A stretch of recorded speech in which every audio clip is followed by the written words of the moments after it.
My name is Joseph Rendeiro. My birth date, in fact, I get two of them.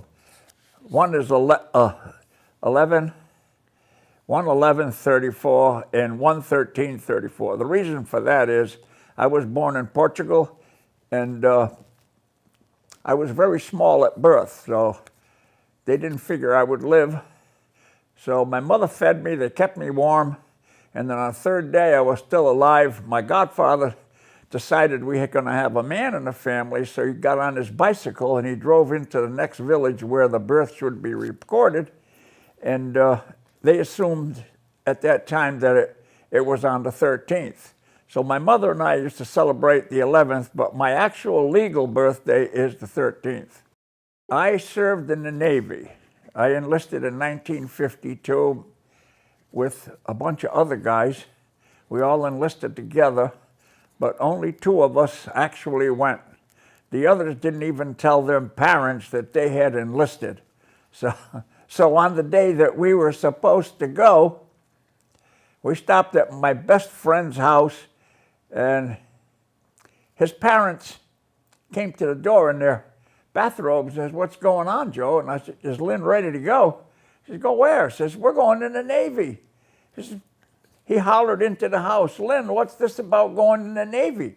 Lynn never even got out of bed. He hollered, "Tell him I'm not going." What made you choose the Navy? Well, it's just about everybody in our family, in the Rendeiro family, all of us made our living off the ocean. Me and my younger brother, Gino, are going to be the last of our family that will ever make a living off the ocean. We're all done with fishing and any kind of military. He was in the Navy also, but we're the last of fishermen. That's it. It ends with us. What did your parents or siblings think about you joining the military? No, my parents didn't mind at all. In fact, my father approved of it, you know. Of course, you know, he envisioned me as probably saving the captain in the sinking ship. And then my mother, I think she envisioned me as drowning in the war or something like that. But yeah, my father approved of it, you know, yep. How were you able to stay in touch with your family? Well, the only thing we had back then was writing, you know. Do you recall the day that service ended for you and where you were when your service ended? Yeah, it ended for me September the 8th. That's the one I got out. That's when I was supposed to get out. And I was in Norfolk, Virginia. I had just gotten off the battleship New Jersey, and they gave me, you know, my pay that I had coming, and I got on a train and come home. Yep. How were you received by your friends and your family when you returned home? Oh yeah, everybody's glad I was home. Yeah, all my friends were still, you know, they're still around. Most of them are all gone now. All the guys that we hung with, you know, there are not many left. I can't think of any of the 5 or 6 that we hung together with are around. Yeah, they're all gone. Was it a challenging readjustment for you to come back to civilian life? No, I didn't have any problem whatsoever. Not at all, you know. Nope. Can you share a little bit about how service impacted you then and throughout your life?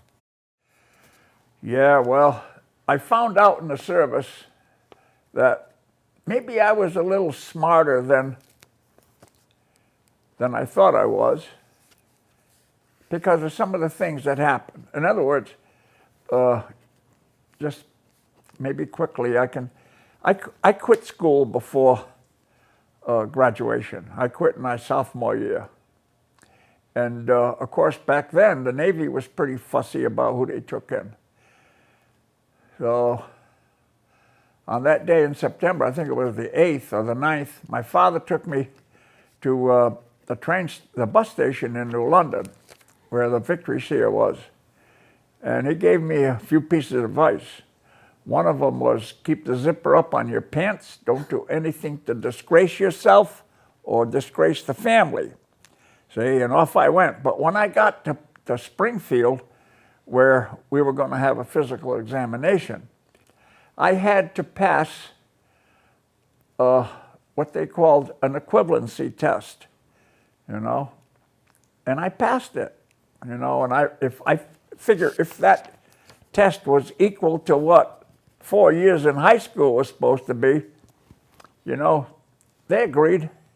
Well, I wanted to get to Korea, just like everybody else my age wanted to. We'd seen a lot of them John Wayne movies, and I picked small ships on the West Coast. I wanted small ships on the West Coast. But when we got done, I got the biggest ships on the East Coast, and instead of going into something like bosun's mates and stuff like that, deck crews and stuff like that, I got to be a machinist mate. I was destined to go into the bowels of the ship and learn how to operate engines and machinery, and I did pretty good at that. And was that considered the specialized training that you received while you were there? Yes. I guess that test I did, you know, that's what they decided to do. On the other hand, I figured I'd be going to places far away, and I was in a couple of hours of where I lived. Did you continue those friendships over the years after you got out of the service? Did you continue those friendships? Well, in the engine room, the guys I went into the engine room with on the USS Salem was my first ship. She was flagship for the 6th Fleet. There was 18 of us that went into engineering department.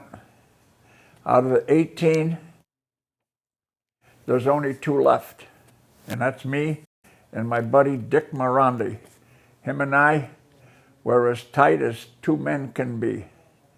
We shared everything through the 4 years up until he got transferred someplace else and I got transferred to the battleship New Jersey. But today, we kept, you know, in touch with each other all the time. Every Christmas and even through the years, when something's going on, we call each other. We all decided that when one of us passed, we would send a copy of the obituaries to the others. And that still goes today. Yeah, 3 years ago, the last that I heard of, you know, he passed and his widow sent me a copy of his obituary. Yeah, that was something else. Are you part of any veterans organizations? Well, I belong to the VFW and the American Legion. What are some life lessons that you learned from your military service? Well, one of the first things you're going to learn if you go into the military service is patience, because it's going to be hurry up and wait, you know, because you get to someplace early, but you always got to wait. Yeah, patience. You learn, you know, you learn these things when you probably don't even know you're learning them, you know? Yeah, the ability to take care of yourself, you know what I mean? To manage your own money. What do you wish more people knew about veterans? Well, yeah, they should know the sacrifice you make, because it isn't just serving in the military. You're giving up your lifestyle. You're missing your family, depending on, you know, your relationship with your family. If you had good relationship with your family, it isn't long after you're gone that you realize you miss them, you know, because I can remember the first day that I was in the Navy, that first night we reported to boot camp in the middle of the night, you could hear the kids sobbing, you know, because some of them was the first time that they had been away from home for so long, you know? Yeah. What message would you like to leave for future generations who will view or hear this interview? Well, I think it's important to serve your country. you know, whatever way you think is the best. But I think you should find a way to serve. Like many times I wear this hat and people say to me, "Thank you for your service." And my response to them is, it's an obligation. And that's what I think it is. I think it's an obligation that you serve. Is there anything else that you want to add or touch upon that we haven't asked you? No, I guess that's about it, you know. Yeah.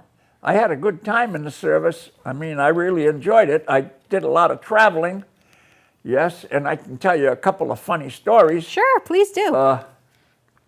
And some of the people in Stonington, if they ever see this video, will know.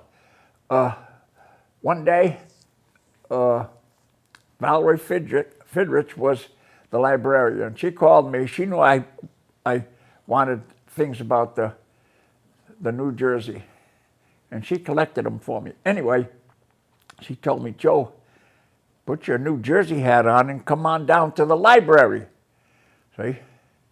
So I did, and I got down there, and they were taking this large model, must have been 6 feet long, model wood of the New Jersey as she was in World War II. And it was beautiful. Of course, I was sitting right there looking at it, and I just said, who the hell owns this? And a voice behind me says, "I do." And I turned around, "Captain Dunning." I said, "What the hell did you have to do with the New Jersey?" He says, "Joe, I oversaw the building of the New Jersey." I said, "You got to be kidding me." I couldn't believe it. Now, I had a friend that spent 4 years in the Navy, never got close to a ship.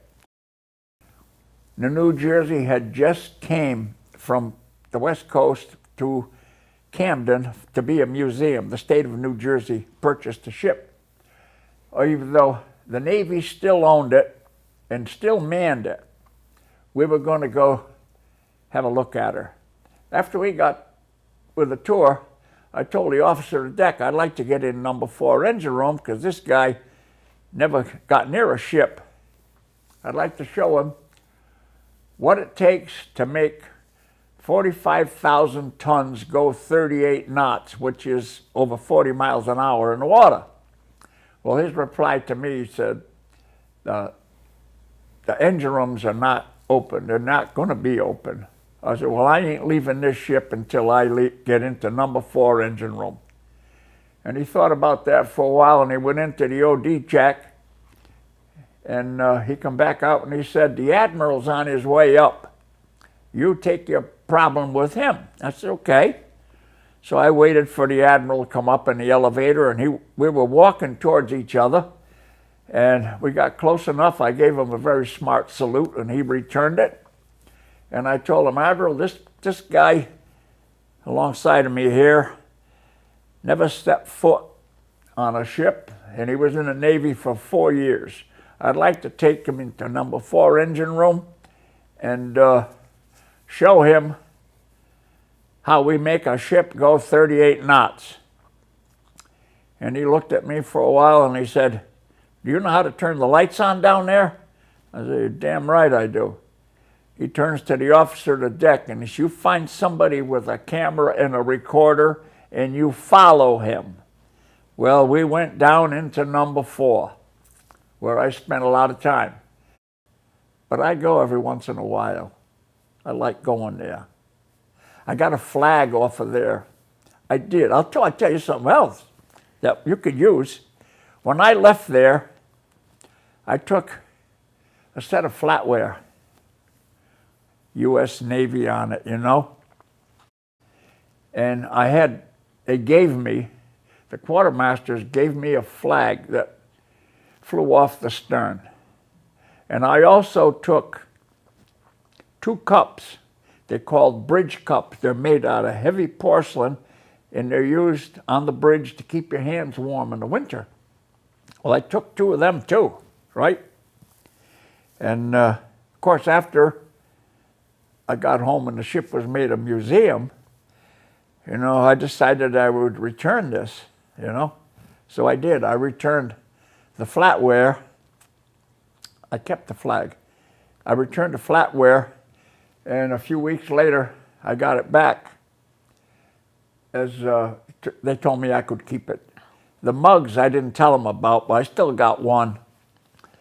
The flag was very large. Funeral director Jimmy O'Boyle told me that flag is much too big for your coffin. That's what I wanted it for, my military funeral. And says, we'll supply the flag, don't worry about it.